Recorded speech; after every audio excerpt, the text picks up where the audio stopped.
everyone, welcome back to my channel. Today's video is a disappointing products video. I mentioned a product and you've used it. Let me know how you feel about it because I'd be really interested to know if I'm the only person who thinks this. First thing is brushes.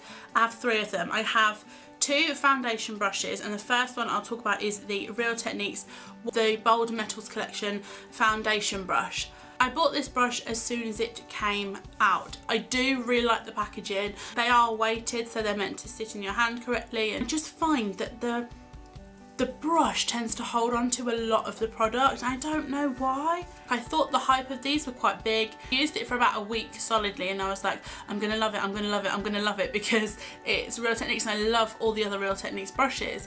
But this one, I'm just not feeling. I just feel like it holds on to so much of the product, and I'm wasting loads of foundation. I had to clean it all of the time. So this has kind of put me off the whole Bold Metals collection. Yeah, that's the first one that I'm disappointed with. Sorry, Real Techniques. The next brush is the MAC 190 foundation brush. This is the only MAC brush I've ever owned. A flat foundation brush, which I just really don't like as much. I feel like it leaves me really streaky. Like, it doesn't buff my foundation in, which I love. Like, I don't like that action of applying my foundation. I much prefer a buff it in kind of action. But I was disappointed with this, seeing as it's MAC and obviously it's not cheap. And the last one is a brush from Royal and Langnickle.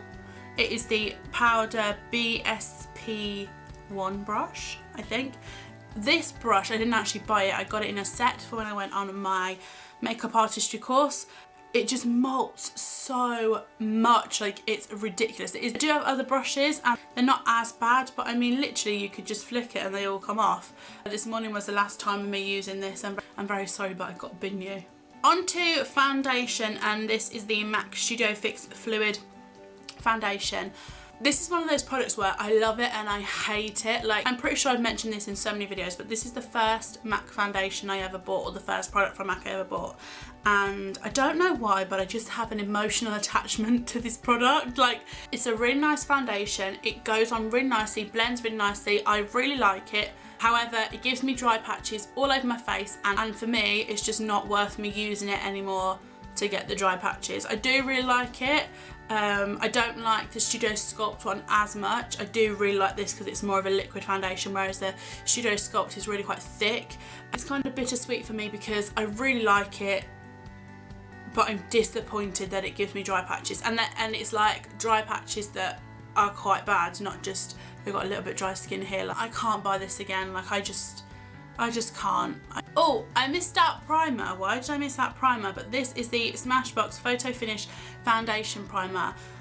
I'll be honest, I don't know what this does. Like, if anyone knows this product really well, please can you tell me, because I don't feel like it makes my foundation last longer. Gives my skin a really strange texture, which I don't like. If anyone knows what this is meant to do, please can you tell me, because I thought as a primer it's going to make my foundation last longer and stuff like that, but I haven't really noticed a difference using it. So yeah, that's the Smashbox Photo Finish Foundation Primer. Next are concealers. I got 2. One is the Wake Me Up concealer. Again, this product is bittersweet for me. I thought that I really liked this for spots because it is quite a thick concealer, so it's really good for hiding spots and blemishes, but it's just so orange, and so is the foundation to this. The foundation is so orange, and I compared it to my other concealers. Like, it's just ridiculous, the shades. But yeah, I wouldn't repurchase this. This just isn't the first concealer I'd ever go for. I would much prefer to buy a high-end one. I think the MAC Pro Longwear Concealer is a really, really good one compared to this. And I'm pretty sure this is the lightest concealer that Rim will do in the Wake Me Up range. But yeah, again, I didn't like the foundation. The lightest foundation was so thick and orange and just everything that I cannot stand. Next concealer is the Rimmel Match Perfection Skin Tone Adapting Concealer. Oh, this is a 2-in-1 concealer and highlighter, and I didn't actually realise that when I purchased it, but it's a highlighter and concealer, so it's really great for underneath your eyes.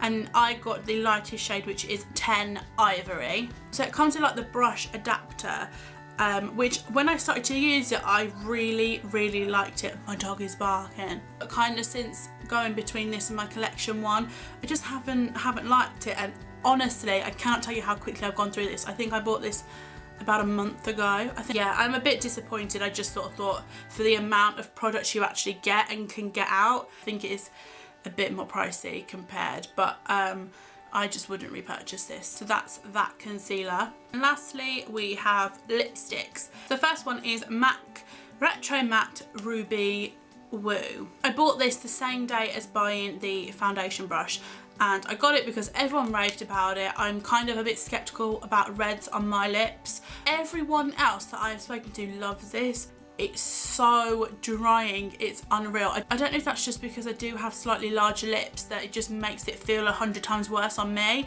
I just can't get along with it, and I've used it once and I left it and completely forgot about it. I love lipsticks, they're my favourite part of makeup, but it's just so drying and uncomfortable that I can't bring myself to wear it. Like, it's a nice shade, but I just don't get the hype, I really don't. Obviously it's retro matte, so it's gonna be matte, I know that. Drags across my lips, and a thumbs down from me. The last product, I bought this the other week, the Kiko lipstick. I think it's called Stylo lipstick, but there's nothing on the actual packaging that tells me what it is.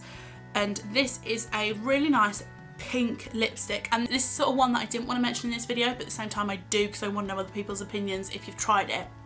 This one was £4.50 and it goes on so lovely and creamy, and I love that in a lipstick. And then it dries matte.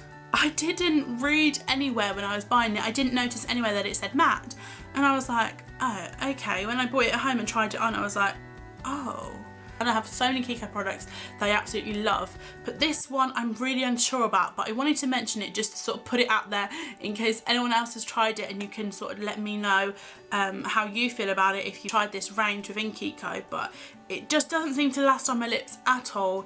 It goes really matte. I'm going to town tomorrow, so I might actually go into the Kiko shop and ask one of the girls actually like what's the deal? That's one that I do really like, so I really like the shade of it and I would wear it, but I'm just a little bit disappointed with it.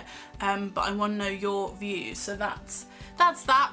That is the end of this video. I hope you guys enjoyed it. If you've tried any of the products and you like them or you don't, please feel free to let me know in the comment section. I love to know what you guys think of products. Feel free to let me know if you've tried any products that you're disappointed with, if they were like a big hyped up product and you bought it and you didn't like it, then feel free to also mention that in the comment section. I also mentioned on my Snapchat and Instagram that I'm going to film a quick fire questions video very soon, so if you have any quick fire questions, feel free to send them to my Snapchat, my Instagram, or you can mention them also below. Make sure to subscribe for more videos, and I will see you very soon in another one.